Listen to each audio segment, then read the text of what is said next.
I walk in the basement. I'm like, honey, what are you doing? Oh yeah, there's a toilet paper shortage, honey. So I bought it all. We see the same thing with these tags in these areas that are really good. To me, they don't even have to be good. There just has to be a perception that they're limited. I was like, well, if I throw a mic on, then I can help others the way that these people have all helped me. Born in the heart of the Pennsylvania deer camp, with the help of experts, friends, and local legends, we bring you valuable knowledge and powerful stories for your hunting adventures. Welcome to the East Meets West Hunt Podcast with your host, Beau Martonik.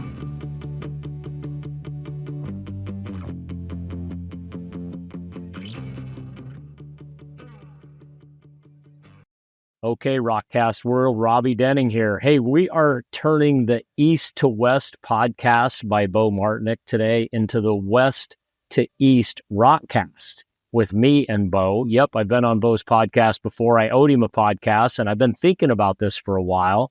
To me, deer are deer. And whitetail, mule deer, there's so many things that overlap. And I didn't used to think that. But over the years and following guys like Beau and reading up on whitetails, I think they have a lot more in common with mule deer than differences. And so that's what we're going to be talking about today. Yeah, believe it or not, I listened to about 3 or 4 whitetail podcasts. Yours, the Southern Outdoorsman, the Big Woods podcast, Hal Blood's podcast. And then there's one more. It's a new one. I don't know the guys very well yet, but it's called Big Buck Theory. I think they're in Virginia. I never heard of that one. Yeah, it's kind of, and all of these are kind of leaning towards the big woods stuff because I think, when I talk about deer, and there's an overlap there, I'm talking more about kind of your mountain deer, your Appalachian deer, your big woods deer, stuff like that. When I hear you guys talk, I'm like, wow, that's not a lot different than what we're doing. And sometimes I insult my mule deer hunting buddies when I say, hey man, these whitetail guys are dialed more than we are. And, it's just a function of, I looked it up on ChatGPT the other day. Whitetails have been hunted by Europeans, since like the 1500s here. And, what are we on mule deer? Maybe the late 1700s. And, a lot of our population, big city stuff, that's more on the East Coast. We got some of that stuff out in Cali and everything, but, there's just more guys chasing them. So, more content, more information, more studies, more research. And that's why I'm always paying attention to the whitetail guys. And I've learned so much from you guys about mule deer.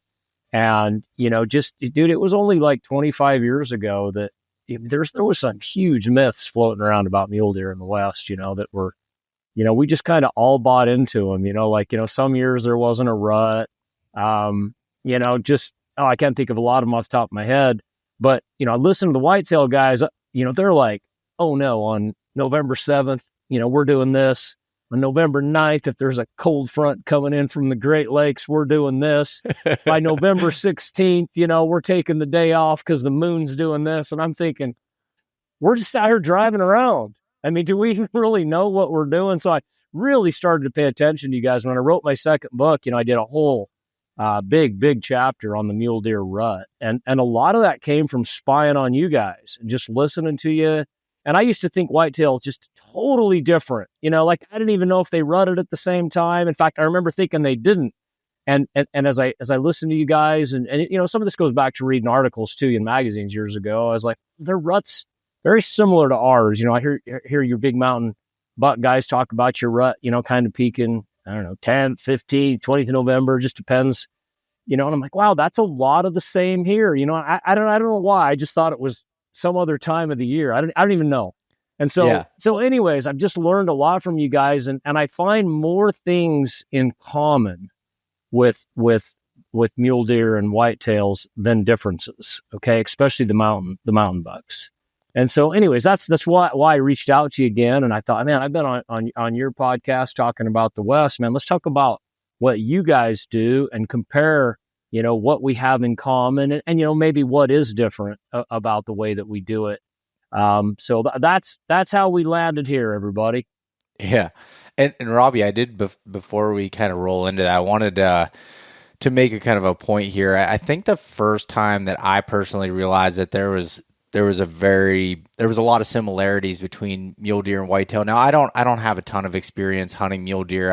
I've hunted them a few different times, but I spent a lot of time in places where they live. But more so, my cousin, one of my best friends and hunting partner, he's obsessed with mule deer hunting, and he spent a lot of time hunting them recently. And he actually became better at hunting whitetails after hunting mule deer. And his thought was like, I learned a lot about whitetails by watching mule deer, even like in the early season, how they were bedding and how they were shifting beds and how they were moving beds throughout the morning. And he's like, it's basically, I got to see what the whitetails are probably doing, but there's timber in the way, so we can't necessarily glass them all the time. Now, some of the conditions may change where it might not be sunlight that's making them, shift their beds, but it could be the wind shifts, or it could be, whatever else it might be that makes them move, the thermals that are changing. Those types of things are so similar, and it really made me think about that. And it's like, bucks are bucks in a lot of scenarios. Whitetails, mule deer, and even whitetails in different landscapes. They may live in different places. They may do a little bit of different things, but and at the end of the day, they're deer, and they're having a lot of the same characteristics. Yep. Dude, that's good to hear about your friend. So if I understood you, became a better whitetail hunter by watching mule deer. Yeah, when he started hunting mule deer, I think it was probably 7 or 8 years ago. Literally since that moment, he has just shot some of the biggest, oldest whitetails.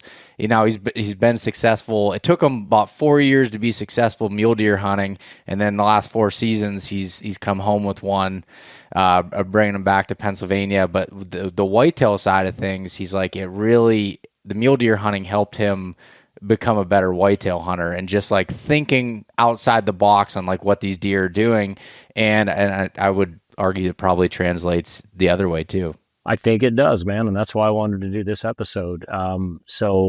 Anyways, I think we queued it up pretty good. Everybody just kind of sit back and listen in. We're going to talk about some of the things that they have in common, some of the differences.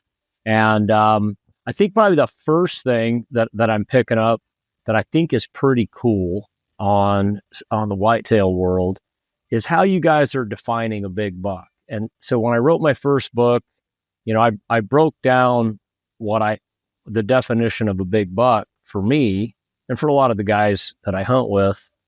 And it was received pretty well. I wasn't sure that was going to happen. And this is why. Everybody talks about score with mule deer. He's a 180.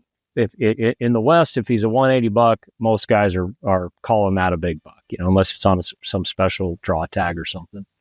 But for me, I think I'd hunted mule deer like 25, 30 years when I wrote my first book. I really thought about it before I put it down on paper. And I'm like, no, there's a lot more to it than score. And I came up with, age, because I've lab aged almost all my big bucks, and I've been using Mattsson's lab since the 90s. So I've known virtually the age of all of my big bucks. And so, 4 years old and older, and body size. I always had body size in there too, because, a lot of times when I see a buck, and it doesn't matter if it's September and they're just coming out of the reds, or if it's, late October when they're just the biggest that they're going to be, the heaviest they're going to be, or even now in the winter time when they've lost all that rut weight and everything.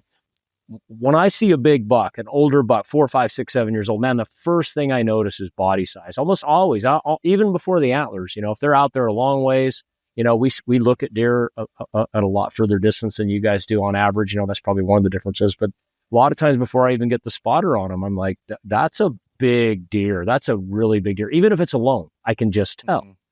And then antler diameter, the bases of a buck and how well it carries that up into the rack, not just having big bases, but, big H measurements, that always look good on a buck. It doesn't matter if he's 21 inches wide. If he's a big, heavy buck, man, there's a lot of guys that are wanting that buck. And then, of course, antler width, that's a kind of one mule deer are known for, especially in past decades, 30-inch buck, that whole thing. But I've always said, wide is big and big is wide. I mean, a big wide buck, I don't care if he's a 2x3 or a 6x8, there's just something commanding about looking at a buck that's 5 inches past his ears on both sides.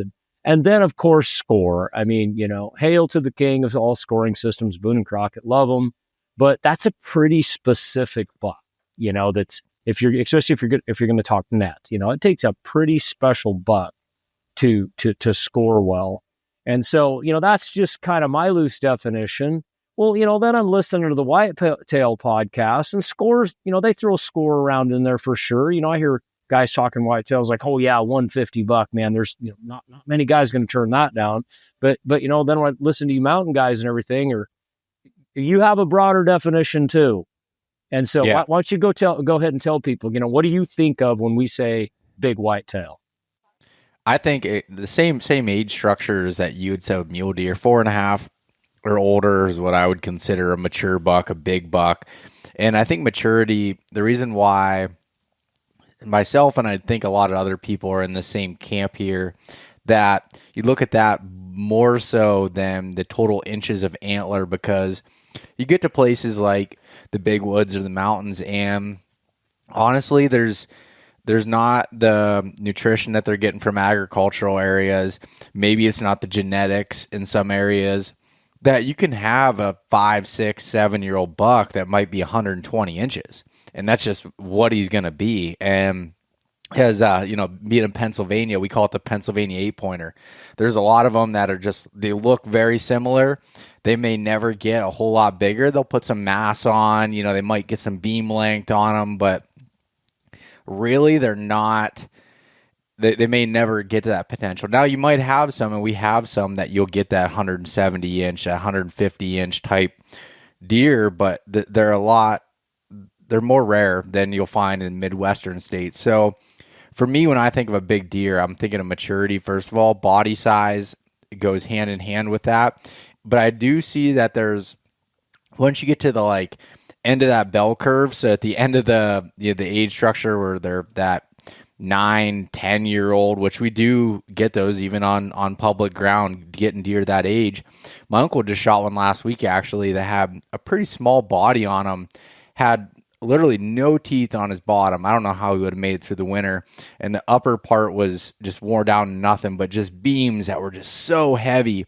And he had trail camera photos of him the year before, and he was probably, 10, 12 inches bigger last year. And, as far as antlers go, he was on his way kind of downhill, but his body actually shrunk up too. But one thing that never seems to leave is their face. They get this long kind of Roman nose to it, and then it's that mass that they get in their antlers that is something that's unmistakable when it comes to looking at what's considered a big deer. But when you're looking at, there are some characteristics, I don't know if it's as comparable. This might be a difference with mule deer. Maybe correct me if I'm wrong, Robby, but width doesn't really give a whole lot into whitetails. There's a lot. I shot one that was 9 years old, and he was only 13 inches wide, super tight, heavy, tall tines, but just super narrow. And my dad had shot one a few years back that was one of the biggest ones that we had hunted, and he was 170 inches on the dot, and he was only 15 inches wide. So the width idea of it, but I'd say that if you were to give it a rule of thumb, typically when they're outside their ears is what you would be a normal, okay, it's probably a mature buck if he's out at that distance. There's anomalies either way, but that'd be a kind of a rule of thumb with it. Yeah, and I think it's probably like a mule deer thing. Width was kind of king here. It's not so much anymore. This was kind of more my dad's generation, and I'm kind of a carryover from that. I started talking about width with these young guys, and Travis, our other co-hosts, are like, oh yeah, width is pretty cool, but that's they like the score, the long tines, all that kind of stuff. So it might not be as emphasized as much, but I know one thing. I take a dude hunting and we see a wide buck. Hands down, like I said, that's why I said it doesn't matter if it's a 2x3 or something. They just automatically think that is such a big deer. And I've seen whitetail hunters get really tripped up that come out here and see 25-inch bucks, which is not wide for us at all, but that's just so big to them, and so I just always kind of fit that in there. But yeah, that might be one of those little points of divergent, where in the whitetail world, that's not such a big deal. But again, we have more in common than not, with all that. And then let's see, anything else on that you guys look at, score or anything like that? Did I hit that right with about 150 as a big buck? Yeah. I mean, it depends where you're at in the mountains here. Really I'd say a 130 to 140 is kind of like you're getting, like, that's a big deer. 140 plus is like, man, that's most people's once in a lifetime type of a deer. Yeah. And I'm glad you kind of bring location into that too, because, in the West, and it's probably same out in the East, but, we don't have expansive states of entire states all across the nation that have mule deer. All right. So I think that's some of it. So, it's most big mule deer hunters, they can tell you the top 10 counties that the Boone and Crockett mule deer are coming from just off the top of their head, at least the top 5. And, that's much more spread out in the whitetail world. It's heavily Midwest, like you said, the agriculture and everything, but, just about every county everywhere's got some. And, so with the location, where I was going with all that is our Boone and Crockett counties get a lot of pressure, a lot of focus. That's, people just look in the book. Okay, this county, Colorado, Idaho, this is where I'm going. It's the only place I'm going to go. And it makes it hard to grow big deer. Yet we have a whole bunch of other counties, different soil types, different precipitation patterns that, Boone and Crockett bucks are rare. Those are the places I still can go be alone. I can hardly see a hunter a lot of days. And so, but because they don't grow as big a buck, sometimes you think, what am I doing out here in a place, 170 buck here is giant, where our Boone and Crockett counties, 180s where we start to get interested.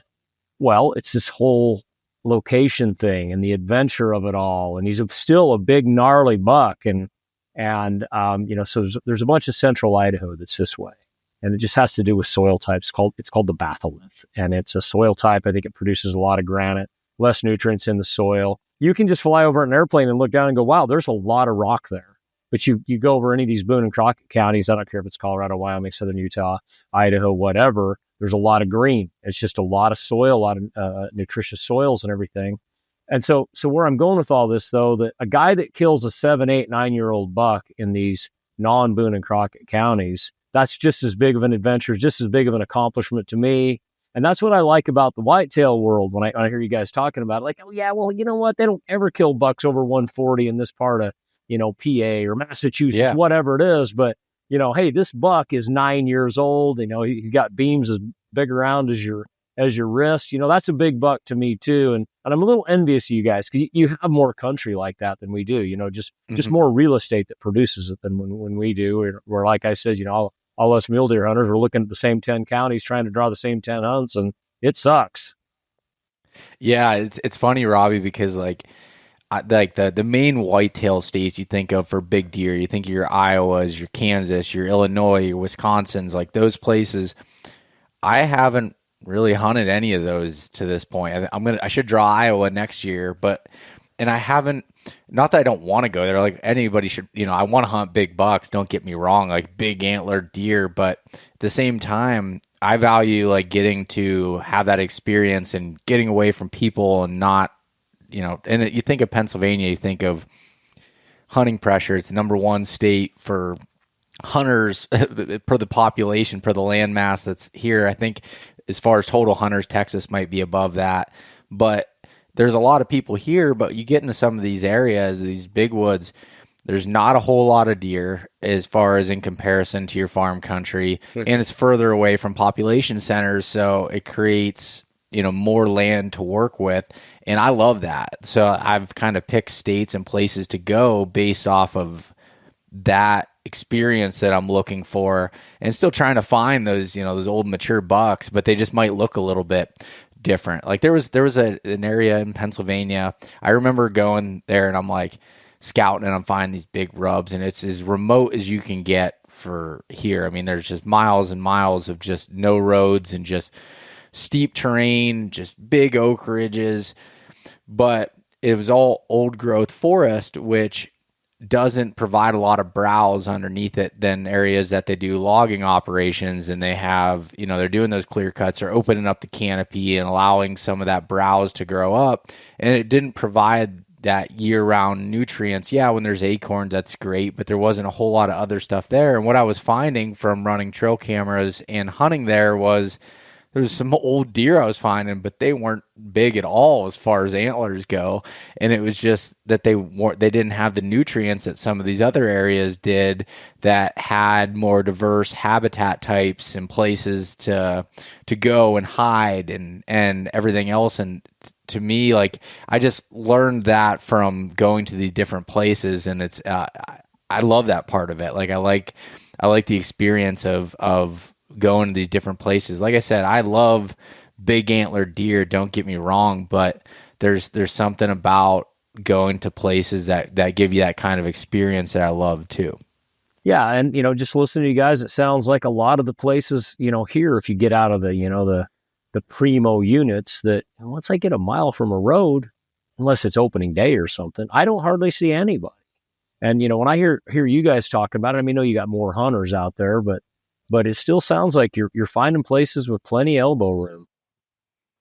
Yeah, no, that's exactly right. I mean, it was crazy. Like even, I hate to say it publicly, but like the first week of rifle season here, that used to be, I mean, Pennsylvania always was known for the Orange Army and there's people everywhere and it's dangerous. Well, it's like, man, there was not, I mean, I didn't go hunting. I had my buck tag filled, but I went to help some family members get deer out of the woods, and I remember just driving down the roads, and normally like you'd see every pull off, just multiple trucks just piled off there, and there was like nobody out, and I was just like, man, this is kind of crazy. I do think there's more archery hunters now, which kind of like curves that a little bit, but in general, there's still so much room to roam with it and get away from people and have that experience. I mean, during archery season, I didn't have anybody. No, I had one experience where I had somebody walk, like while I'm in a tree,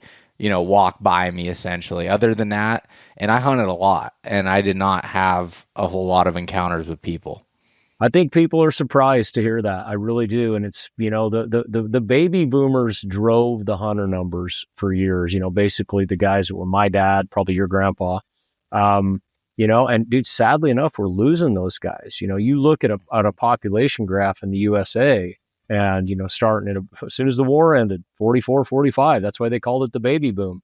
And, the economy was doing good. We won the war. We came home and had a lot of babies. My grandpa had eight kids. He was headed for 9, and, all those guys hunted, and there was a lot of hunting available then. And, I don't know if I have this number right, but I remember just reading in the magazines, in the 80s and 90s, Pennsylvania had 1 million deer hunters. Does that sound right? Yeah. A million deer licenses. And it was just what you said, just crazy. Well, we don't have the hunter numbers to even do that now. And yet, sometimes I'm talking mule deer guys, they're all down in the mouth. Man, I saw a couple guys over there, people everywhere. And I'm like, dude, are you just only going to one spot and giving up? Because, I find places like that, and even on certain days, it can be busy. It really can. It really can. I'm not saying it's not. But I'm like, this is nothing. Man, I remember, I started hunting in 82, 83. Those were big years for deer here. A lot of the baby boomers still very active.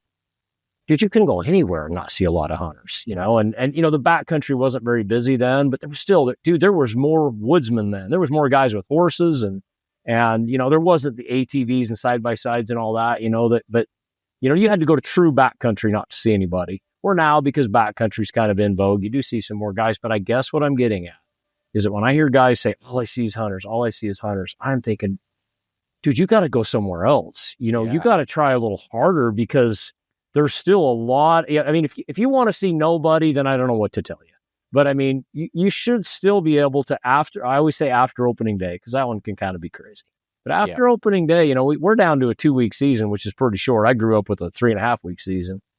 Still, once we get past the first couple days, I can almost, if I'm a mile or more than the road, I can almost go all day without seeing anybody.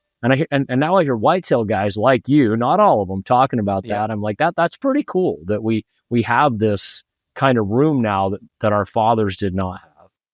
Yeah, and I will say, like, you know, I can't speak for everywhere. I know there are places that get pounded a lot more than others, but I think everything kind of goes in waves. And also, like, I had a guy, so I have quite a few people that will message me, say on Instagram, and they'll, you know, say, hey, you know, I'm hunting in this county, you know, this is what I'm dealing with or what I'm seeing. And I had a guy recently that said that he was in a specific county, and he's like, I'm frustrated. All I see is people. Hunting pressure is crazy.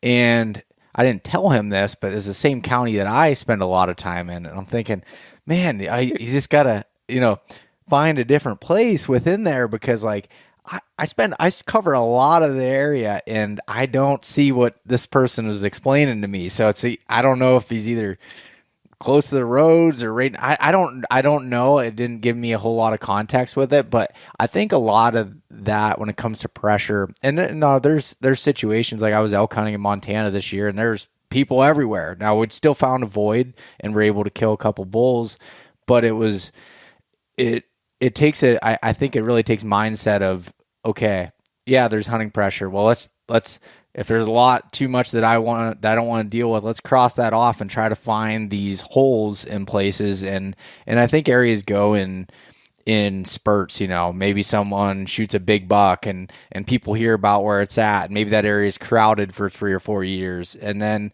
everyone gets frustrated by it being crowded, and then they leave, and then it's a honey hole again. You know, I see that trend across the board, and especially in the whitetail space and the whitetail woods.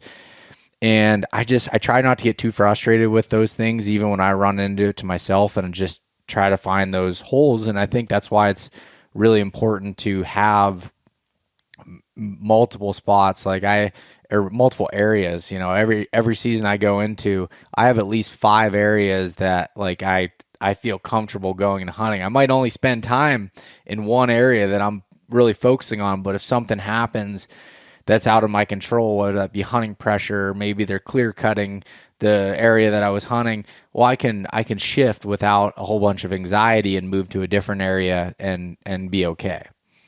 Gotcha. So again, there's something the big mule deer hunters and the big whitetail hunters have in common right there. You have to be an adaptable hunter, and, you know, you're not always going to have it to yourself. And again, I would just say that, you know, if it's crowded, just keep looking, you know, go a different day. I don't know. Yeah. Something else, and it's not on our outline. Are you able to get a lot of these tags you guys are hunting pretty easy? Are they over the counter? Are they guaranteed? Gosh, yeah, you know, there's a big. Go ahead. There are. I mean, there's some states that are getting harder now. Like, you look at your Kansases now that, you know, it's. I think it's been a draw for a long time, but you used to be able to get it just about every year. Now it's taking some points. Iowa's taking more points than it used to, kind of similar to some of the Western states. But for the majority of the whitetail woods, you can get those tags over the counter. You can buy them online, print them off on your printer, and go hunt. You know, and you know that's why I asked that too, because I said a minute ago that if you could name the top 10 Boone and Crockett counties for mule deer, you almost can't get a license in them. And you basically said the same thing, but you applied it on a state level. Your big buck states, your ag states, Iowa, all this stuff, Kansas. I mean, same thing. It's all big buck reputations. That puts a lot of pressure on the resource, a lot of demand. That's where the articles get written. You know, the consultants recommend people go there, and then sure enough, you can't get a license, or you're waiting.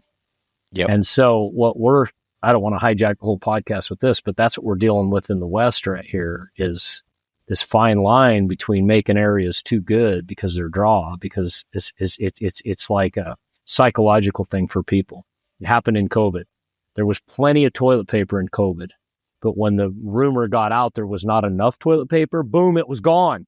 Couldn't even get it. I walked in the basement. I'm like, honey, what are you doing? Oh, yeah, there's a toilet paper shortage, honey. So I bought it all. I got it all. Like, dude, I'm still wiping my butt from the stuff she bought in 2004. There was plenty of toilet paper. And so we see the same thing with these tags that's probably a terrible metaphor. But we see the same thing with these tags in these areas that are really good. They don't even have to be good. There just has to be a perception that they're limited. All right. And then boom, that's where the line forms. And now you can't get a license or you can't learn the area. And that's the other thing with the whitetail hunters. I notice, you guys like you guys know your areas. You just said, I got 5 places I'm going to hunt on a given year. And those places like the back of your hand. The only way you can do that is by hunting yearly or almost yearly. Yep. And being able to put that stuff in your back pocket that, hey, I know, if I'm hunting here, there'd be a bunch of dudes down here in these bottoms. Man, I get back over there a mile, whatever. I'm just making stuff up. That's where I want to be. I don't care about 85% of this ground here. I don't care about it. I only care about this 15%. And that blows a lot of guys away when I take them hunting. They're like, well, man, we're driving past all this stuff. I'm like, yeah, check that off. Don't worry about that. But you see that right there? That's where we're going. That cliffy stuff up there with all those timber chutes, that's where we want to be. Well, you can't learn that on a draw hunt that you only get to go on once in a while, And so anyways, I don't want to hijack the podcast with all that, but that's pretty cool that, a lot of this opportunity you guys have is still over the counter or, not too hard to get. And, we're in I don't know what it's going to look like in 5 years in the West. There's a lot of states that are stepping up now trying to protect that, whether it's restricting weapons or whatever, so that we can preserve this ability to hunt yearly or, not have to wait 10 years. Cause there's a component of guys who are like, I don't care if I sit out for 10 years. I'll just apply in 10 different states. I'll get to go hunt somewhere and I'm going to wait on this tag that I'm going to get in 10 points. Well, that's what changed the last 5 or probably more like 10 years. Out here, Beau, is there's too many guys on the sidelines with points. You can't catch any of these units. It's like whack-a-mole. As soon as one little unit pops up that's any good at all, boom, all the point guys jump on it, and you don't matter if you're resident or not, man. And so, anyways, I don't want to make the podcast all about that, but that's pretty cool that you guys are like, no, for the most part, we're finding these bucks in places. We're able to get licenses and actually learn the areas. And to me, that is deer hunting. That is what it's about, is learning our areas, being a good woodsman, suffering the bad years, going different places, having to adapt, to me, that's hunting to me. Don't get me wrong, man, if I could draw a tag and show up and shoot a booner in the third day, I'm happy camper, I ain't going to turn it away, but, and not that anywhere is really like that, but, that's what we all dream about. That's what we all push for on the draw units and everything. And so anyways, So the other thing I've noticed about whitetail hunters like yourself and the big buck hunters I know that are successful, we scout big, but we hunt small. And what I mean by that when I say that is, I may be looking at 200 square miles, 15 different, probably not 15 or 10 different units preseason that I'm looking at, whether I'm scouting them from the ground, got a trail camera in there. Out here, some of the places in the West, it's actually worth it to, jump in an airplane and, fly some deer country and get a look at it. It's better than Google Earth, stuff like that. I might look at, 10, maybe even 15 units on a given year. But by the time the season comes around, I'm like you, I'm down to maybe not even 5 spots. Ideally I might be down to 2 or 3. We call it a hit list of bucks and everything, but sometimes you don't even find a buck, a specific buck, but you're like, hey, I'm seeing, potential here. I saw a good buck here last year, but we get real focused once the season opens. And I hear you guys talking that way too, or do I? I mean, how do you think about all that? Yeah. So my time for my, preseason scouting is less of like the summertime and, right before the season, but in the springtime now, as soon as the snow melts, that's when I'm doing the majority of my scouting. I'm covering any time that I can get in the woods. I'm covering ground, boots on the ground. I'll spend the winter e-scouting. I usually pick 3 or 4 new areas I want to walk I've never been to, and then I'll have, say, my 5 or so that I've hunted in the past, I have historical knowledge of, that maybe I don't need to comb through as well, but I still need to check out and see what the sign lays down. And the reason why I do that is because right when the snow melts, all the sign from last fall looks just like it did. You know, the leaves are off the trees. You can see it. You can see the scrapes. You can see the rubs. You can see the beds. You can find all that stuff and really get a good understanding of it. And I look at a lot of things in a historical patterns as far as dates. And, you know, mentioned a little bit earlier, dates, times, you know, weather conditions that do that. And I spend a lot of time hunting the rut. So I like in and around the rut. So a lot of my scouting is focused on that. And the springtime is best for that because you can see all that rut sign. You can see those scrapes. You can see those rubs. And I'm covering as much ground as I can. I might cover, like I said, total of 10 areas in the spring. But then it's like, okay, where are my top 5? Where are the top 5 that I've found? And now I might start putting cameras in there. But really there's 2 or 3 that are going to be like my main focal points, and I'll be putting more trail cameras there, spending more time scouting maybe in the summertime. But I always have like a couple that are, you know, those backup areas or place I want to learn for in the future. So like say I scouted 2 or 3 new spots I really liked.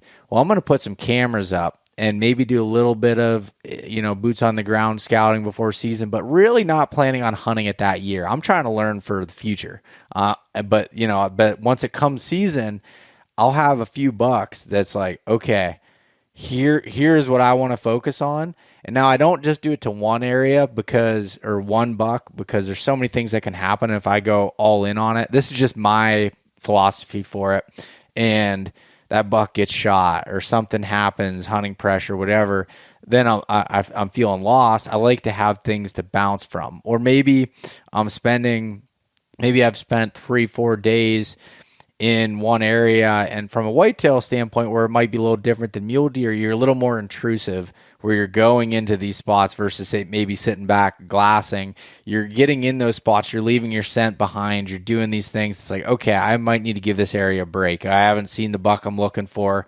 I'm going to go to spot number 2 until the conditions say I should come back into here, give it a little bit of a break. So I typically have 2 or 3 like main areas, which typically are focused around target bucks that I want to hunt, that I'm focused on going in the season.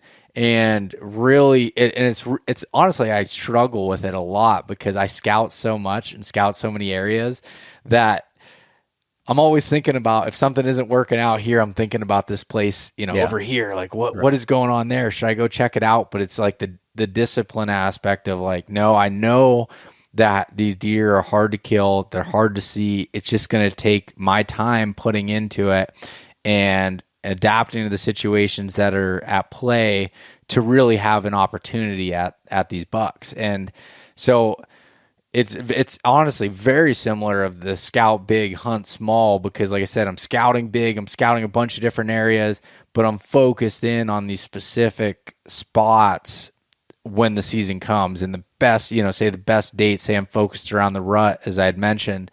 Well, you only have so many days that's going on. There's only so many days where they're checking the scrapes, looking for the first doe that comes into estrus before all of a sudden now they're chasing and then they're locked down. And then you get to the phase where there's only a few does left in heat and those bucks are out searching again. And each of those phases of the rut have different strategies or different locations that I have within an area that I may hunt, whether that's hanging in a tree, sitting on the ground, or still hunting.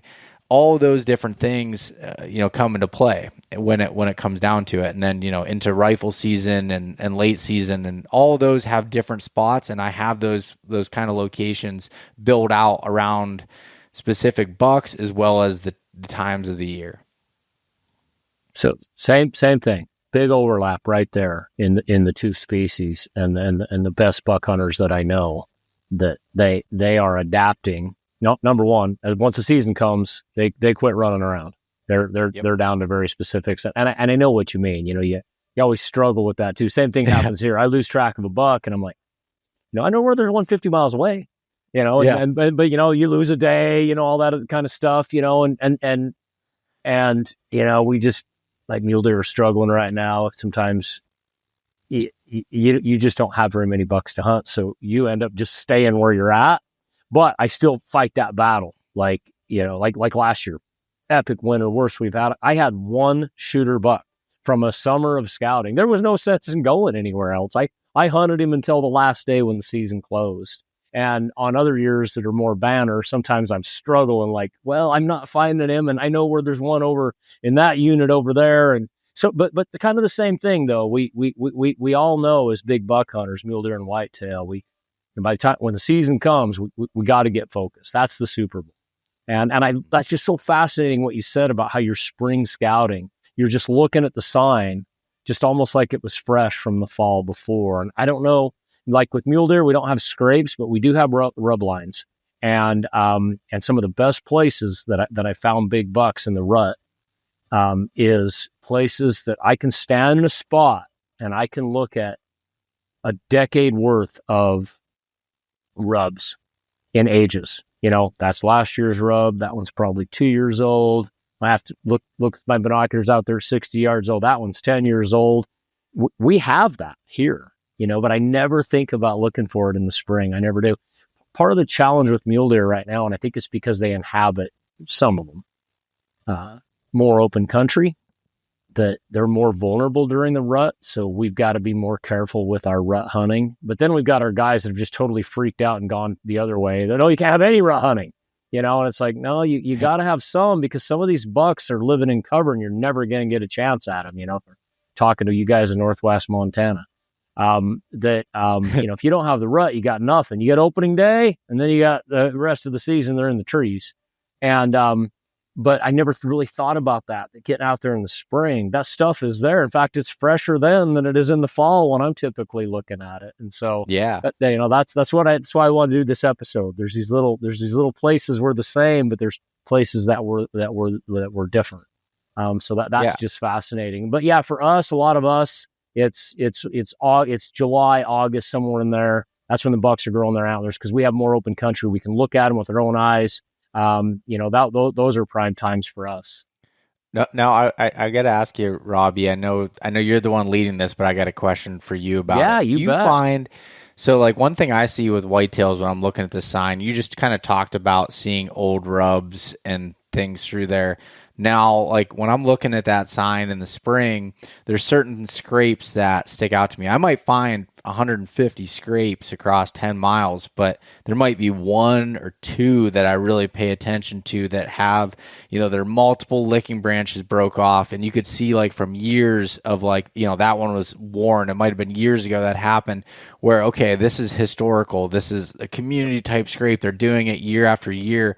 Or rub lines where you can see there's fresh ones, then you might see some older ones behind it, or you might find, I don't know if you call it the same thing, but a signpost rub. So it almost looks like an hourglass where they rub it, and then the center of that tree kind of dies and it grows around it, and then they rub it again, and it's year after year that these rubs are getting hit. And to me, it's like, okay, this is an area that just big bucks like to be in.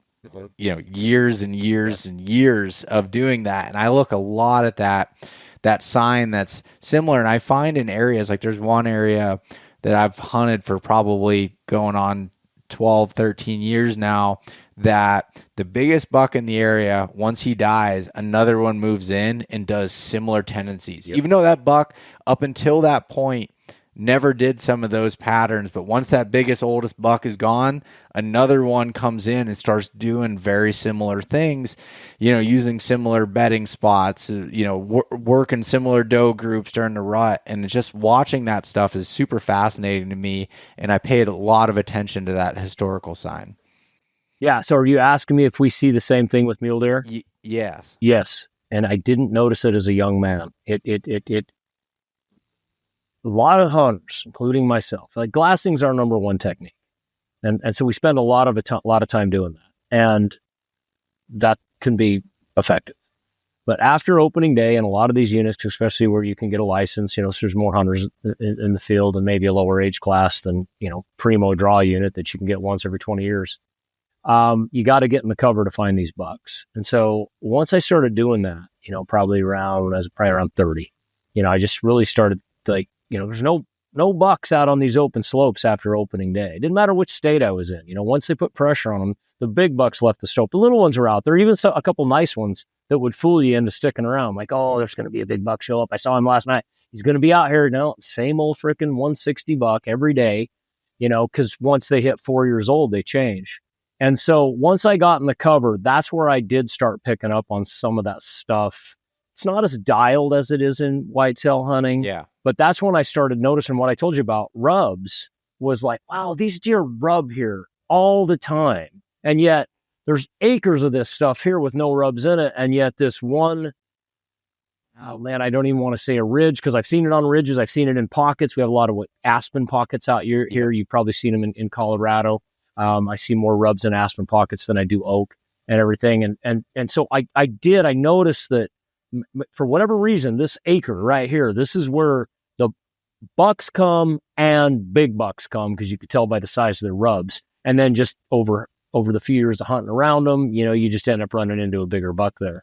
I've never seen a scrape to my knowledge. I've never seen a mule deer make a scrape. I don't even know if I would know one if I saw it, but there obviously must not be very many or I'd be seeing these things you guys talk about. But they are attracted to those same areas. And, and mule deer, you guys have a lot of hardwoods, a lot of trees that grow straight up out of the ground. Yeah. We have a lot of brush and I used to miss this too, Beau. These big bucks will rub on a bush just as much as they'll rub on a tree. I think they like bushes, especially when they're shedding their velvet, because they can more surface area to scratch on. You know what I mean? And so for a while, I would miss that. And it was probably about 10, 15 years ago, I really started noticing, man, they're rubbing on a lot of brush here. I'm always looking for the classic little tree. I hadn't seen anything like the hourglass that you had seen, and it doesn't seem like our mule deer just continue to hammer the same exact tree like I hear you guys talking about. But, they'll be in an area of, I don't even want to say an acre, a 50-yard circle. There'll be 15, 20 rubs in that circle of all different ages. And so we do see that. As far as you mentioned something with when a big buck dies in an area, another buck takes his place. Oh, we totally see that. And that's why I'm always interested in historically where bucks have been killed, if guys are willing to tell me, because there's a 50% chance they killed that buck in a place that at that time of year, Travis and I talk about it all the time on here. My co-host, he did same day next year. Check this place, same day. A lot of our mule deer are highly migratory, so that's a little bit why we say that, because sometimes they're only in a place for a few days before weather or snow or whatever moves them. Okay, so where I was going with that is that if somebody tells me, hey man, a big buck over there about 5 years ago, and they're willing to tell me, and I can narrow it down to a small spot, I will check that place. Half the time I find a big buck or sign of a big buck. Another buck has moved in. Whatever is there is attracting them. I don't know if it's the cover, the feed, the combination of it. I really don't know. But I never write those places off. And Beau, even a few places, decades, 30, 40 years later, there's still big bucks in those places. As long as it's hard for a place to be 30 or 40 years because, timber grows, the feed changes, fires, God forbid they build a road in there, whatever. But there are a few places. A place a guy told me in the early 90s, he'd been hunting it in the 80s. So what are we talking, 40 years ago, where he was seeing these big bucks. I went there this year and I didn't see a big buck, but I saw a big buck sign. I thought, man, all these years later, this is still here. And so we have that going on. We do. When I listen to you guys, you're much more dialed on it, but we definitely do. We always, all the big buck hunters I know, we always really pay attention to that stuff. Yep. Okay, cool. And you've kind of leaked this out as we're talking, but I've got this on my outline too, that you guys have very specific tactics for hunting, pre-rut, peak rut, post-rut. You're not just showing up. And what I mean by that, and I don't want to make it sound like that's just what mule deer hunters are doing, but a lot of them are, they're hunting the same in the first week of November that they are in the first week of October. And that's what I used to do too. And it was really kind of listening to you guys and studying mule deer when I began to kind of break it down. And out here I do, not everybody. Pre-rut is when there's no influence by the does. The bucks are just being bucks. All right. They're nothing to do with the does.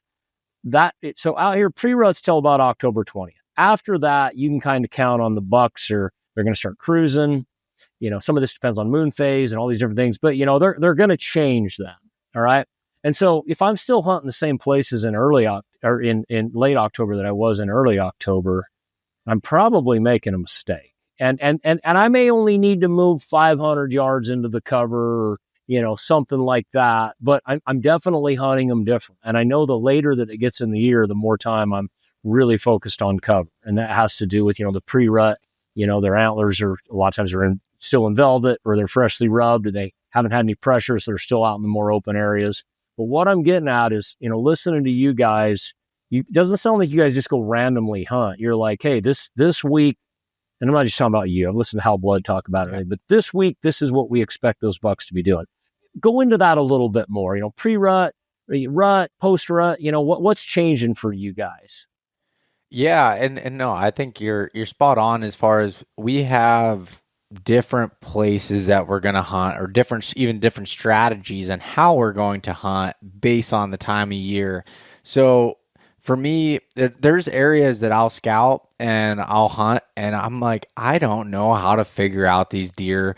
I consider it a little bit differently. I have early season, pre-rut, rut, post-rut, and then late season. But so it's almost like 5 phases there. But say in the early season, it's like, man, there's so much leaves on the trees. There's cover everywhere. They could be bedding everywhere. They could be feeding everywhere.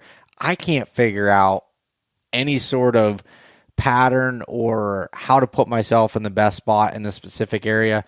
So I'm just writing this place off. I'm going to go somewhere where I know there's some oak trees dropping, and maybe that gives me a better chance in the early season.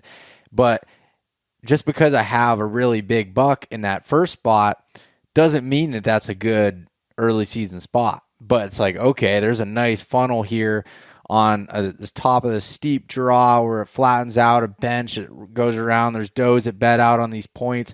Man, hunting that spot during the rut could be awesome because he's going to be checking these different doe groups. And this is where he's got to cross through because this is what the terrain dictates.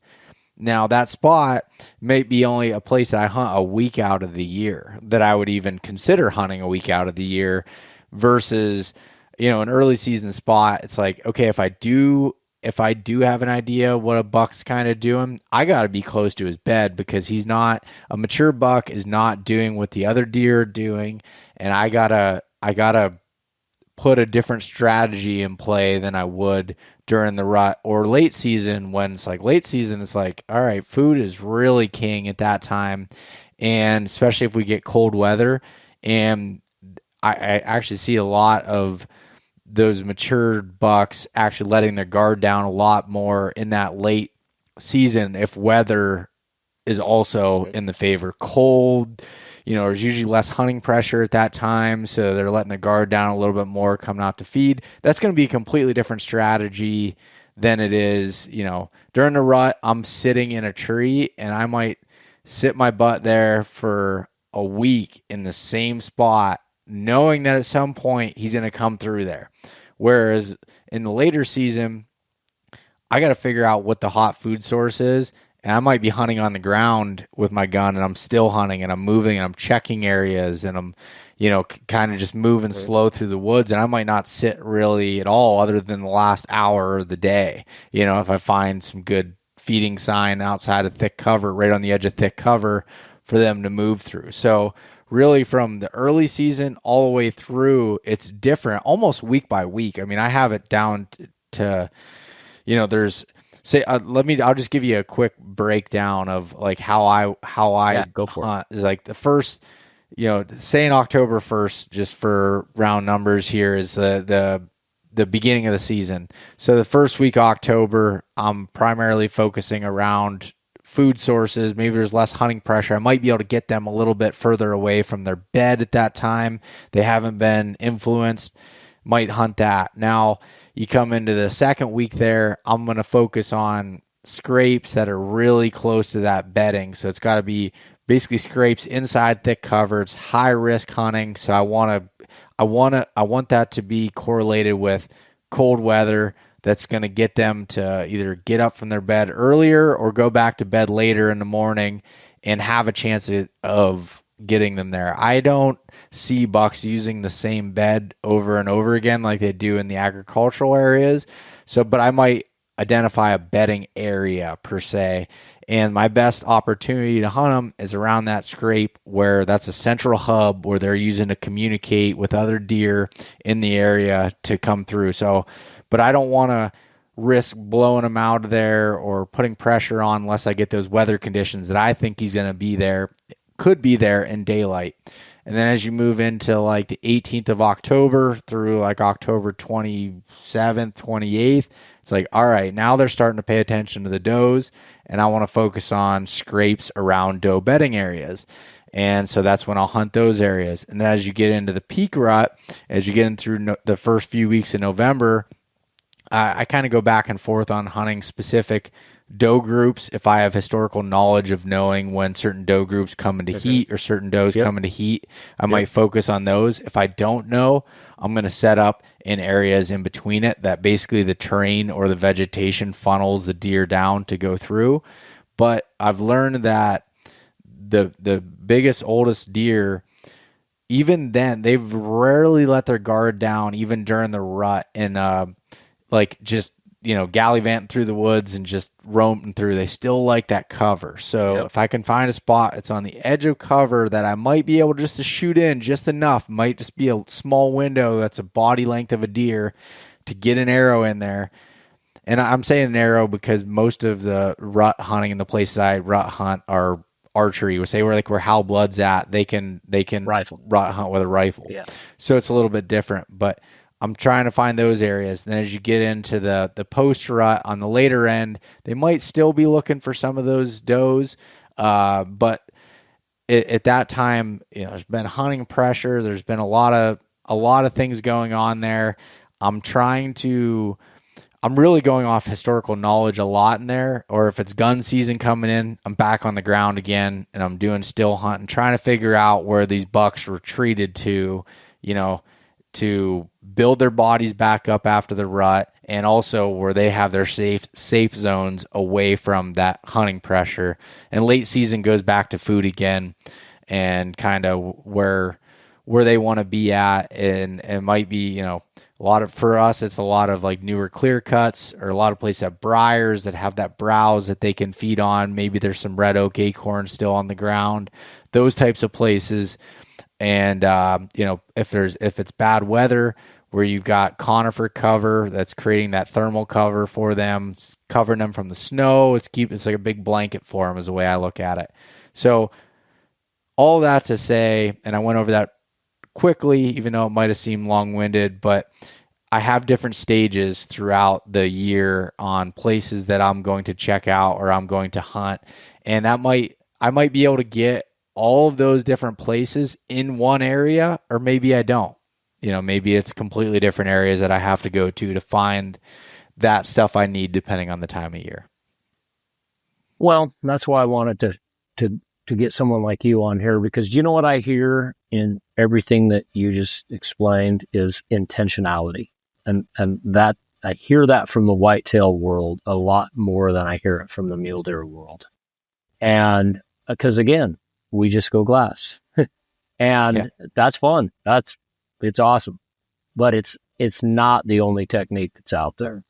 And I just learned like 25 years ago that, unless I'm hunting just primo draw unit with no hunters around, glassing is going to be pretty limited. You still got to use it. And I'm probably still am 3 to 5 hours a day, but you can't glass what's in the trees, and you gotta have, you got to get next level. And, when I hear my whitetail brothers talking about this stuff, I mean, dude, you just named like 10 plant types and, season types. You had to clarify which even weapon you were hunting with, because you guys, that's the other thing that blurs with whitetail hunters. It's never really about the weapon when I listen to you guys. It's like, right now is archery. So we're hunting archery. And then, next week we'll be still hunting with a rifle. And I get mixed up because of my podcast. You guys muzzleloader hunters too? I can't remember. Yeah. Oh, I just started actually. Okay. So here we are, December 5th. You're rolling into the muzz season, right? Yep. And so it's not about the weapon to you guys. It's about the deer. What are they doing at this time? Obviously, what are we allowed to hunt with at this time? We're doing that in the West too. We time seasons with weapon type and everything. In fact, I think the only way we're going to save rut hunting in the West is by guys willing to hunt, muzzleloader, maybe archery, stuff like that. It's the only way we can preserve it. But it's going to take a lot of intentionality on our end to be able to figure out how do we hunt these deer at these different times. So anyways, I mean, you just laid it out right there, just how intentional the whitetail hunters are.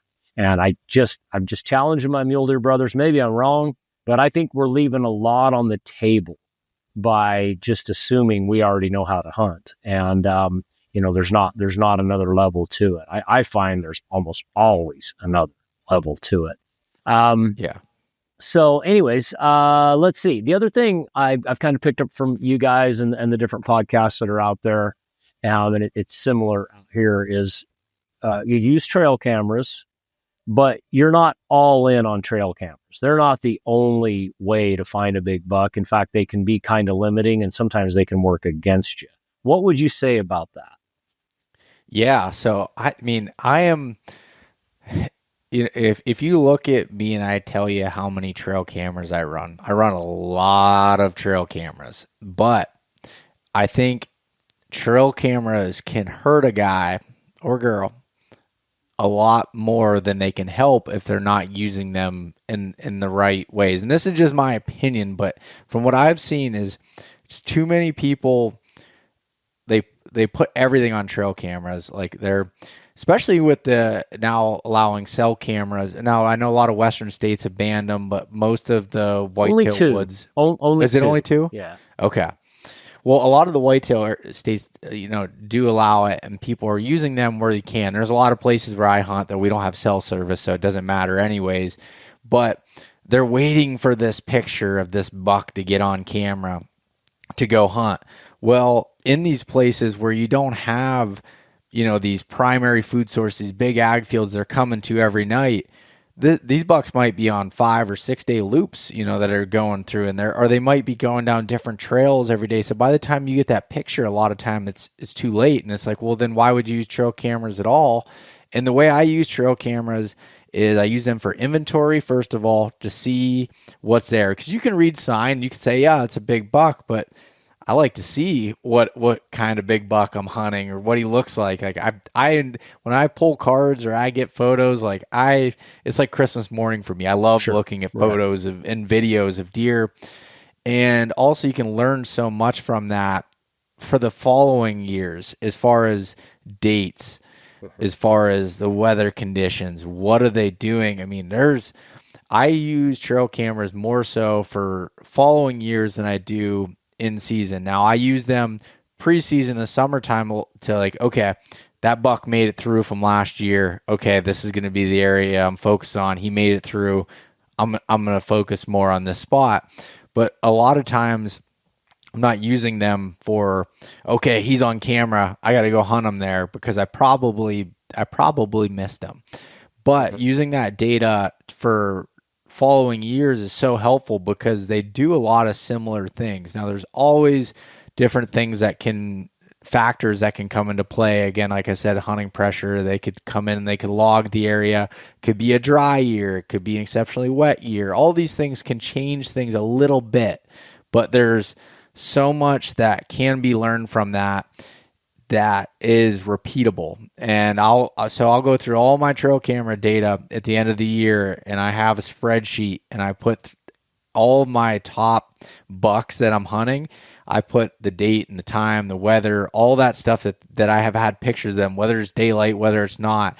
And I use that data and log it. So it's like the coming year, it's like, okay, or it might even be just a specific area. Say a scrape was hot, October 13th to the 18th. It's like, okay, we get similar weather conditions next year.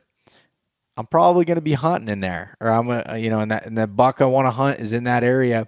that's a spot that I can focus on and look at. But I think you can rely too much on trail cameras to make decisions for you versus letting the woods tell you, and the woodsmanship skills and understanding tracks and reading tracks and reading sign as far as how fresh is this sign?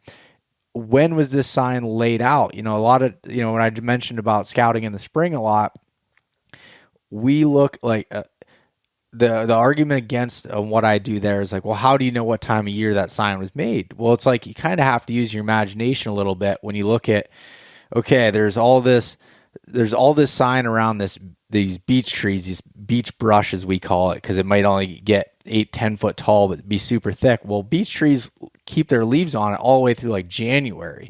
So it's like that's probably the last cover that was in this area, and they could be bedding there. That might be a little bit more. It might be more difficult to tell what time that sign was laid around there versus, say, a cherry area with a bunch of cherry trees that they drop their leaves in the first 2 weeks of October, and they're probably not bedding in that, it'd be open woods by the time November hits. So it's like, okay, that might be more early season sign. Yeah. And that's stuff that you can't necessarily learn a whole lot from trail cameras, that you need to have that boots on the ground, that time in the woods to learn from it. But I think trail cameras are a great tool that can help aid in all this stuff, because the one difference between a lot of places you hunt mule deer and you hunt whitetail is that we can't glass and see a lot of these locations. So it's like, a lot of it's, I'm creating these imaginary things in my head on what I think they're doing, and trail cameras help me actually see that. And like when I run a lot of my cameras on video mode, and so I can understand bucks' behaviors. Like I can see by the way a buck hits a scrape. Some of it's time of year, some of it isn't. Some of them are just bullies. They're they just have aggression every time they're on camera. They're just rubbing their branches in there. There might be some that are more timid that come in. They might put their nose, rub their forehead gland scent on the branch and just move along, and they're just, or if another deer's in the area, they just kind of avoid them. Or this other one is aggressive and he wants to fight everything, and he's got broken tines and he's more aggressive. And that's all stuff I can learn from those trail cameras. But like I said, for me, they are a tool. They do not replace scouting. They don't replace e-scouting. They don't replace boots on the ground scouting at all. And just trying to learn what the woods are telling you. And I think the hard part is, especially people that are having like a real engineering mind, that they struggle with it. And I've seen this. I have these scouting camps where people come in and we do classroom settings. We go out in the field and look at sign. They're like, well, how do you know this buck is doing this based off the sign? I'm like, I don't know. I'm just putting, context clues together, and I'm envisioning based off of what I've seen in the past or what I'm looking at to make my best guess based off the data that I do have on what they might do, and having the confidence to sit there or hunt that way based off of the sign I'm seeing and creating this stuff in my mind. And a lot of times I'm wrong, but at the same time, if you think you need all that data, or you need all the trail cam pictures, or you need all those things, that you may not hunt at all or not hunt effectively because you're not looking at the bigger picture with it. Gotcha. Yeah, that's an art in applying that information, and I think we're still pretty similar though. Do you tell people how many cameras you run? I run about 50 cameras. About 50. Okay, so yeah, I run about 10. All right, okay, 5 to 10, depending on the year, and running them year round. Moving them to winter ranges. To this time of year, stuff like that. And I look at them as a tool in the toolbox, but they're not the end all. You mentioned them getting banned. They are in Utah. There's a season. I don't think you can use them after July 1st. Arizona, I think it's a total ban. But a lot of those places that happened, it's because very arid, limited water. Just you can do about anything hunting, but if everybody starts doing it, it hurts it. It's that kind of a deal. And the guys a lot of the public felt like this just isn't even hunting anymore. And most of the people are okay with them that they went away. there's still vast parts of the West where there's, plenty of opportunity to run trail cameras, and they're hard to abuse because honestly, they're not that effective. They're really not. But they're very similar in effectiveness to what you're talking about. Is I can get an idea of quality in the area. Sometimes I can find an individual buck, but because our country's open, when I go put trail cameras out, I do not just go to put trail cameras out. I go scouting and glassing with a trail camera. And then at some point in the day, I'll set that up if I find a good spot, because I'm likely, especially if it's preseason, just to find the buck normal out looking with my own eyeballs because it's open country. Yeah. You know what I mean? Now that's early season, pre-velvet rub. But, if I find a saddle, a mineral lick or something, it depends on the state. You got to be careful with that. Some states you can put a camera on a mineral lick, but you can't hunt it. Other states, it's not such a big deal. So, everybody that's listening to this, check your regs. But, if it's legal, I'll use it. But it's not like it's the end all. That's what I'm trying to get at. It seems like the places that the trail cameras got banned, that it could be the end all. Like you could nail this buck down and, 25 cameras on one water hole. That's where they were getting the bad rap and everything. And by getting rid of those cameras, people had to just go back to good woodsmanship, which is a win.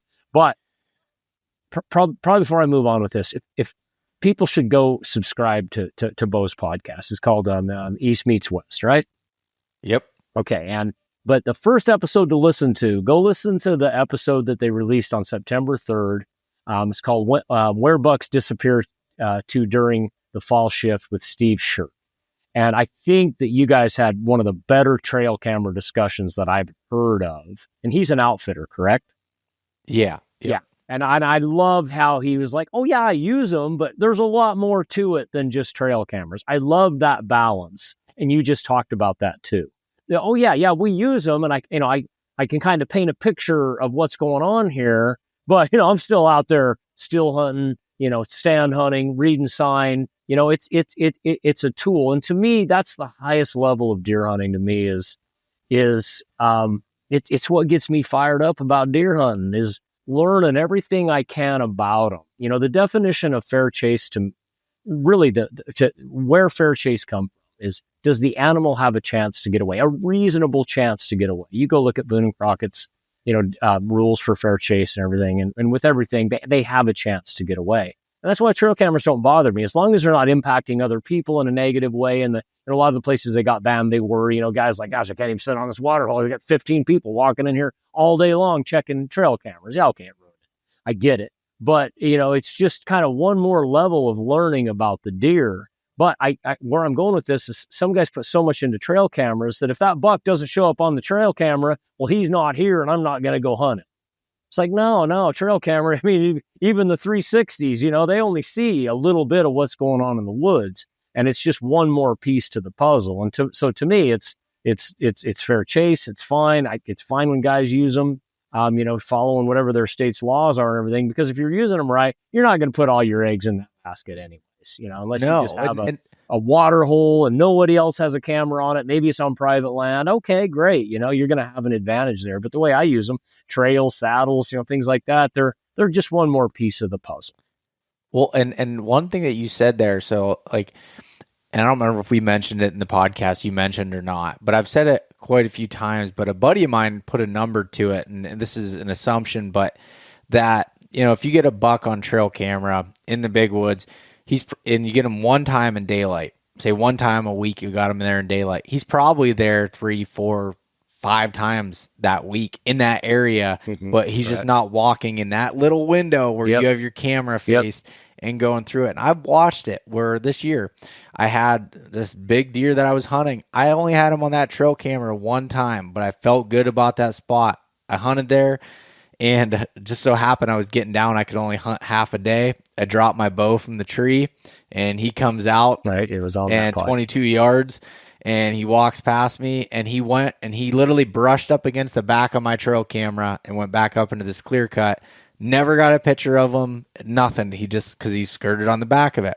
Oh, gotcha. And like that was just, and I see that situation all the time, especially during the rut. It's like I might go out and I have a great day. I see 4 bucks from the tree. They're chasing, they're doing all this stuff.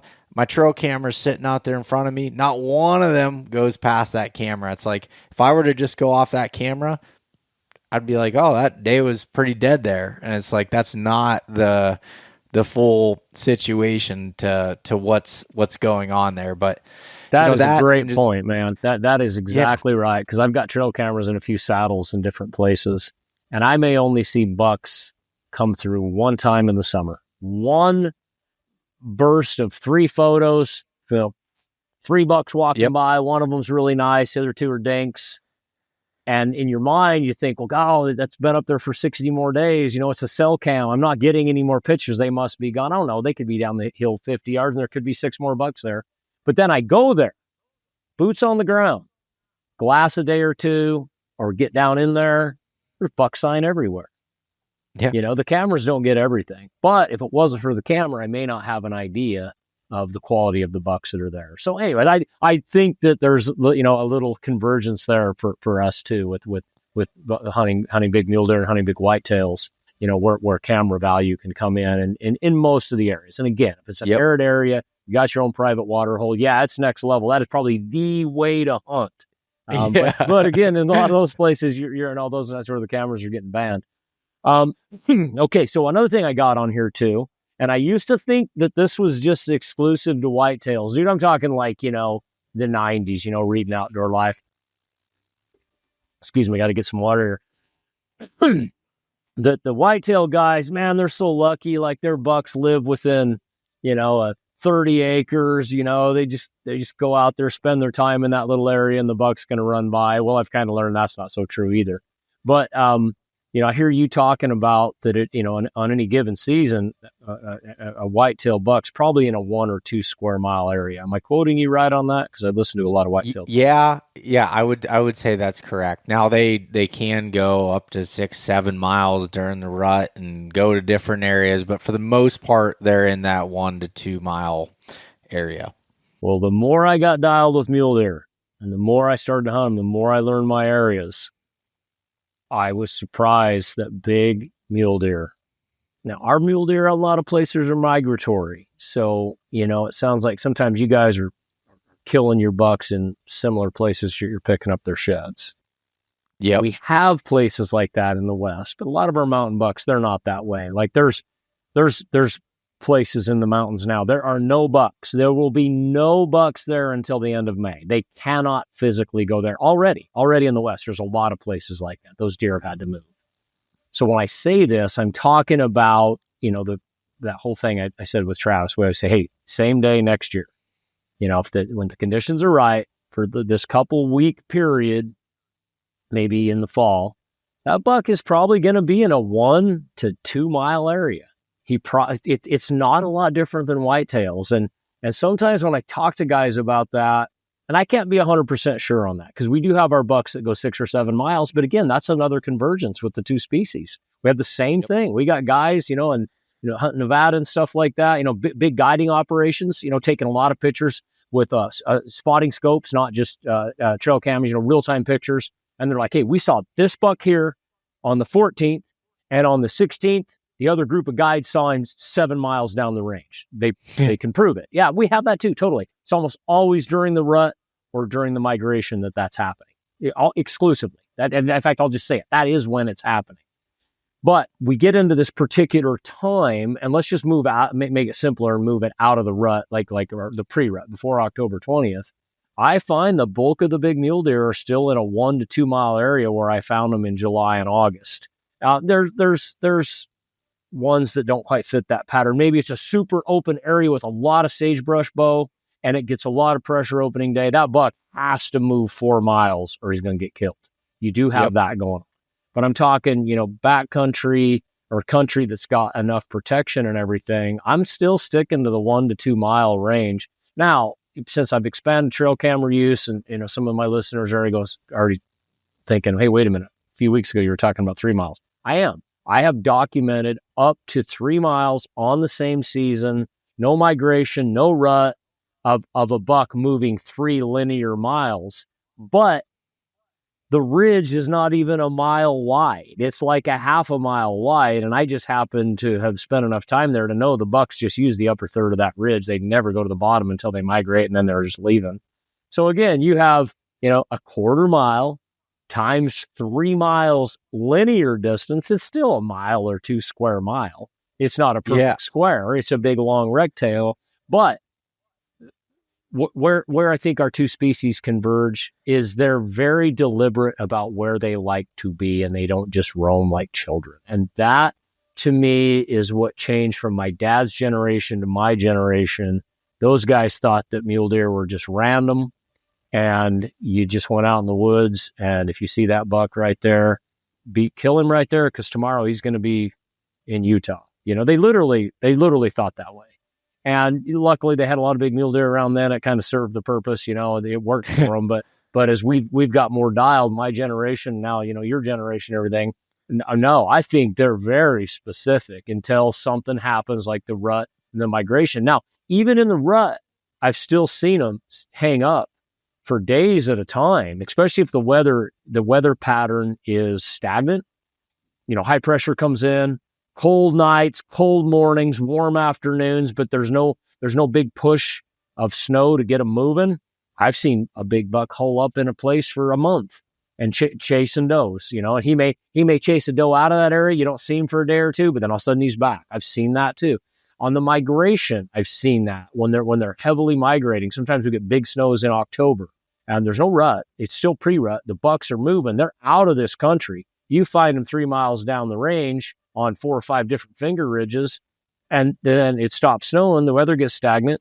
They'll be right there again for 2, 3, 4 weeks. They're more homebody than what I think a lot of guys think and what I used to think. And so, I when I listen to you whitetail hunters, that's just kind of built into whitetails, that they're smaller, home range, but I don't think it's a lot smaller. What's your thoughts on it?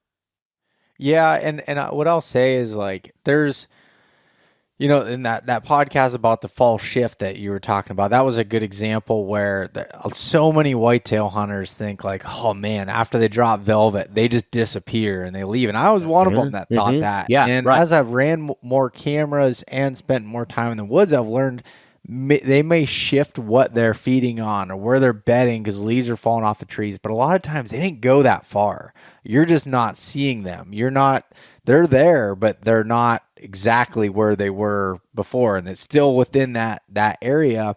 And I've also learned that the biggest, oldest deer, as long as there's a sufficient amount of does for him to breed during the rut, that he may not have to travel that 6-7 miles. And I feel like, this is my theory, I don't know if it's true or not, but a lot of the does come to him. He's, especially at the beginning, you'll see him a little bit kind of out moving, checking does, but then it's like, man, this buck has disappeared. I haven't seen him. I'm sitting through the rut. He's not out moving. I think he just goes doe to doe and in these smaller areas. And then maybe at the end of the rut, he's looking for that last doe, and he might be moving some longer distances again, versus the 2 and 3 year olds that may need to work a little bit harder, and because that big guy's got the does in his area, and they need to travel a little bit more and move.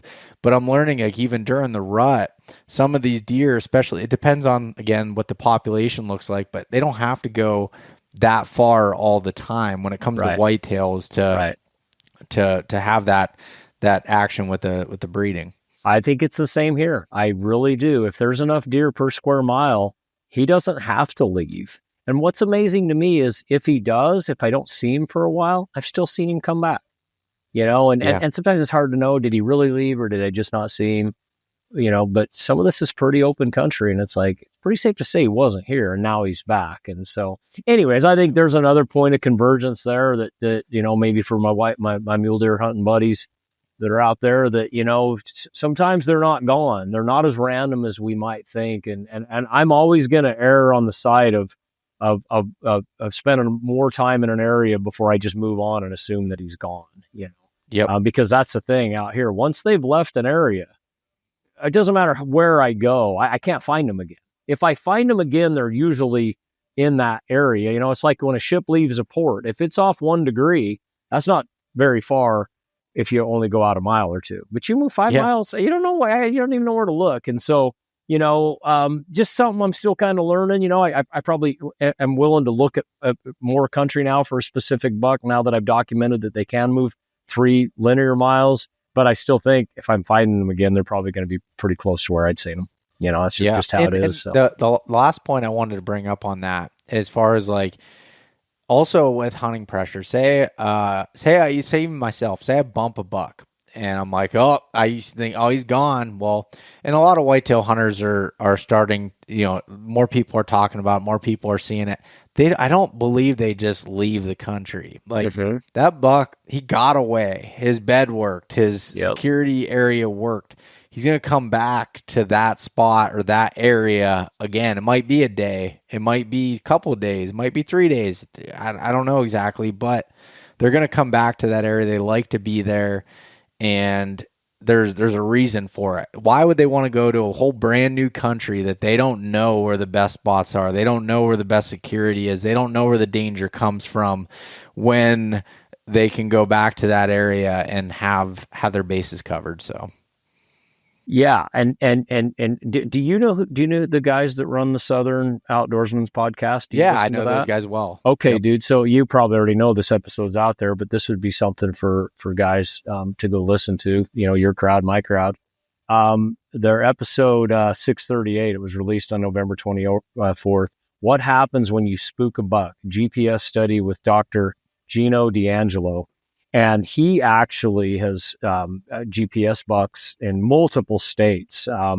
And that's what he was saying too. And dude, even dialing it even more, he was like, oh, they're back there the same day. In a lot of cases, like bucks that had been, you know, they knew they had been shot at. They actually put in GPSs on hunters too. So they knew where the hunters were. They knew the buck got spooked. And it wasn't every time, but he was like, oh, lots of times they're right back in there. Same day, same couple days. It was amazing. And again, I don't know if that's a point of convergence with mule deer or not. We have big country. I've spooked bucks out of areas, and I have literally worn the area out. I know they didn't come back. I'm 90% sure they never came back. I mean, you know, that does happen, but I think that's more of a function of open country here. Like, of course, you're not going to come back here. It's, you know, 3 bald sagebrush knobs. Everybody in the world can see them after opening day. You know, they're going to move. But anyways, again, that's why I wanted to have this podcast with you to, you know, maybe just open a little can of worms, you know, get people thinking more. You know, maybe there's more out there than what we think, you know. And to me, I said it a minute ago, but I'm going to say it again. To me, that's the cool part about deer hunting, man. It's just that's what's so fun. There's dude. So much to learn, and there's so many theories that you can come up with and try to prove or disprove. And like, there's not really a ton of hard and fast rules that come. You mean I like just like, oh, I've noticed this. I wonder if this is something more deer do or whatever, and just like trying to. I mean, and I'll never learn it all. Like, I don't think any of us will. It's just it's a constant learn, and every place is so different. Every location has little nuances that are different. There's so many similarities, but there's also so many little differences when you get to learn those areas and hunt them year after year, that you get to learn those things, which I know, again, in the mule deer world, you don't always have that ability to hunt year after year. Maybe residents do in some places that are over the counter, but and I know that's, you know, in a lot of places you don't, but I love it. I love all that. Yeah, dude. I mean, big bucks. And the other thing I throw in there is they're individuals too. I hear the whitetail guys talking about it. Like, hey, we got these general patterns we can count on, but then there's this individual that just did this. We see the same thing with big mule deer. And that's why I think that some of these big mule deer I can't find again, because they were the individual that really did have a huge home range. You know, maybe he did move 4 miles pre-rut. That's just what he does. That's how his mama did it. That's what he does. But then, you know, some of the biggest bucks I've killed have been ones that are that individual trait is like, no, he's going to hang in this area. He cut his teeth here. He survived here. He escaped here. This is where his odds are best. You know, that's you got that layer of the onion too. You know, but big bucks, man, they're some of God's greatest creations. I don't care if they're mule deer or they're whitetails. They are interesting, and I just think you're a better deer hunter the more that you can learn about it. And plus, it makes people passionate about it. And I'm not afraid of people having passionate for a big bucks, because that's what preserves them. That's what conserves them. That's what gets people interested in them. Out here, I'm always telling people, join the Mule Deer Foundation. I'm a lifetime member myself. We got to fight for these deer, and they're on their heels right now. A lot of it has had to do with weather and drought and hard winters and everything. But, I've seen that happen before too, and they get back on their feet. But, if people are passionate about them and they're good hunters about them, I know people are going to care, and so, that's one reason I wanted to have you on here today, brother. So, anyways, I think we got through everything in here. We had talked about, the management forum, earlier on in the podcast. I had that here last on here, but I think we kind of covered that, you guys are able to, get your licenses a little bit easier than us. For in the West, it's just kind of heating up right now. There's a lot of talk about, maybe limiting the rut hunts to short range weapons, muzzle loaders. Maybe even some of our October seasons where deer are struggling, get rid of the scopes. And, some guys just freak out when they hear that, but it's like, well, we can just go to a draw then. And some guys are okay with this. They're like, yeah, I'd rather hunt once every 10 years and have a chance at a big one. But I find the real deer hunters, like the guy I'm talking to, they're like, no freaking way am I going to sit on my butt for 10 years so I can grow one buck that I can go hunting. And I just think we can do better than that out here. I really do. Maybe not in every single place. Some places deer really need some help. They really, really do. When I hear guys talking about mule deer going extinct and all this other stuff, I'm like, well, that's not what the biologists are saying. And so if we can be adaptable and be good deer hunters, and the better deer hunter I've become, the less I worry about what weapon is in my hand. That's kind of where I'm going with this. And that's why I respect a lot of these whitetail guys, is they're like, hey, the season is the season. I'm just going to learn to deer hunt. And if I got to shoot with a bow at this time of year, or, I can't hunt the rut with my rifle with the scope on it, but I can hunt the muzzleloader, I'm going to do that. I think that's where we got to go with mule deer too, dude, or we're all going to be sitting around fighting over 3,000 mule deer tags in the West. And, none of us are going to get to hunt very much. And a lot of the guys I talk to, they're like, that's not okay. We want to hunt. And out here, this is the other thing too, Beau. That's why God made so many cow elk right now. I love the meat. I'm sure you guys do too. That's one of the number 2 reason I hunt. There's a lot of cow elk available, a lot of opportunity for that. We can still fill the freezers out here and everything and grow some big bucks. So anyways, brother, did we cover everything? I think we did, Robby. It was I enjoyed it. I was glad when you reached out about that. And I was like, I think that's a great conversation and topic, and I'm glad that the Western community is inviting the whitetail side in to talk with it. So I appreciate that. Oh, you bet, man, you bet. I think we can learn a lot from you guys, and hopefully you can learn something from us too, and 100%. Everything. And I know you get out here and hunt in the West. Welcome, come on out, dude. Share your experiences with us. Maybe we can learn something from each other, and together we can conserve big bucks for the future, and maybe even make it a little better for us while we're still 6 feet above the ground. Love it. Okay, man. Thank you very much, Beau. All right. Thanks, Robby. Bye-bye. Hey, guys. Thanks so much for listening. If you enjoyed this conversation, share it with your buddies. Leave us a rating, a review, and subscribe. If you want to check out more content like this, there's plenty in the links below. We truly appreciate having you guys along with us.